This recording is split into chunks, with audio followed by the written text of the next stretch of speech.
Chez la femme que chez l'homme, puisque ces techniques peuvent être invasives et parfois éventuellement risquées, on doit quand même se poser la question de la nécessité et du réel intérêt de cette préservation. Donc on va d'un côté évaluer la toxicité du traitement. Donc si on a un traitement très toxique, ça va être un argument pour faire une préservation.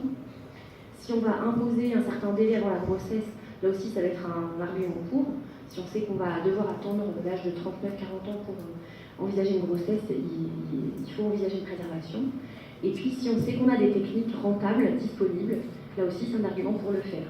D'un autre côté, les arguments contre, ça va être si cette préservation est risquée.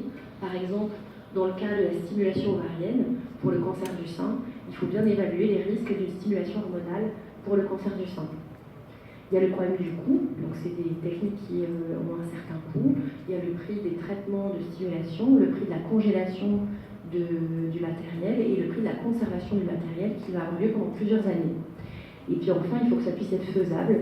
Et donc pour ça, il faut que le circuit soit organisé et que le délai soit compatible, puisque souvent on est pris dans l'urgence du traitement. Et ces techniques parfois peuvent prendre un petit peu de temps. Donc il faut qu'on ait un circuit qui soit organisé avant et qu'on sache exactement comment et à qui adresser assez rapidement les patientes. Donc pour ce qui est des techniques hors techniques de biologie de la reproduction, donc je vous ai dit qu'on avait les techniques de radiothérapie, donc c'est notamment les techniques d'irradiation conformationnelle qui permettent de limiter l'irradiation, notamment sur l'utérus ou les ovaires. La technique de transposition ovarienne, donc elle consiste à déplacer les ovaires pour les localiser à un endroit où ils ne vont pas recevoir la radiothérapie. Donc on va le proposer quand les ovaires vont recevoir une dose de plus de 6 gray. On a vu que les rayons étaient toxiques dès qu'on allait à plus de 2 gray, mais en déplaçant les ovaires, on sait qu'on va impacter leur vascularisation. Donc on va le proposer vraiment pour des traitements pour lesquels on est sûr qu'il y aura une toxicité importante. Donc en général au-delà de 6 gray, donc comme c'est le cas pour les cancers du col, de l'utérus, certaines maladies Hodgkin à localisation pelvienne, certains sarcomes ou des tumeurs rénales. Et donc, ça va nécessiter de faire une opération sous anesthésie générale, donc le plus souvent par célioscopie. Et donc, on va pouvoir transposer soit un, soit les 2 ovaires en fonction des champs d'irradiation.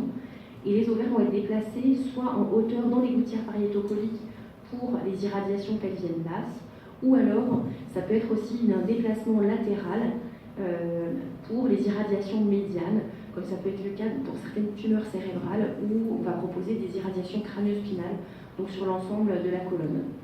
Donc l'idée, ça va être vraiment de déplacer les ovaires dans une zone où ils vont recevoir moins de degrés, qui est la dose considérée comme toxique.